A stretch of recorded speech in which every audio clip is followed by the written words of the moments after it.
Yes, so as a community manager, financial education is key. So today we went over budgeting and savings and credit, because those were two main topics I didn't get as an incoming college student. So hopefully that helps them, because it talks about kind of what they need to do with their money, whether it's scholarship money or part-time money, and how they should split up their income, different ways they can set goals, whether they're financial, and how they can make them smarter or more achievable.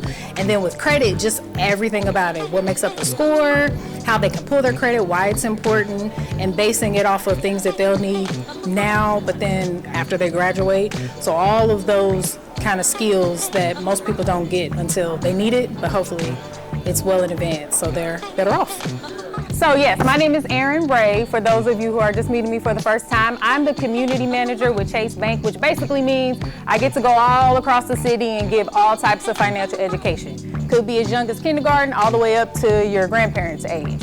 So I have the pleasure of coming to speak to you all because I did not have this class when I was in college, and because of that, I made some errors. So hopefully, out of the things that we talk about today, you'll get at least 1, 2, 3, 4, 5, 6, 7, 8, maybe 10 different things that will help you along your way in college. So before I start though, I have a team here. So I've got Miss Stephanie Way, if you could raise your hand. And Miss Yami. And Miss Hilda. You have to make a plan for your money, because if you don't, you're gonna spend it all.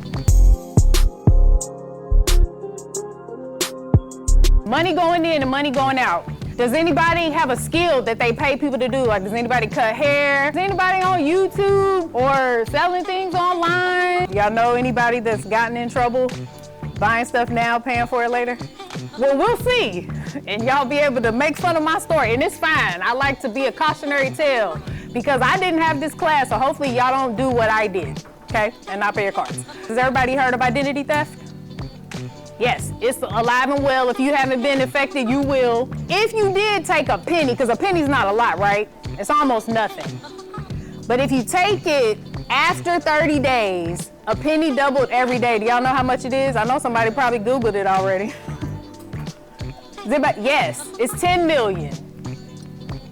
So I'm just saying, a little bit consistently over time can make a difference.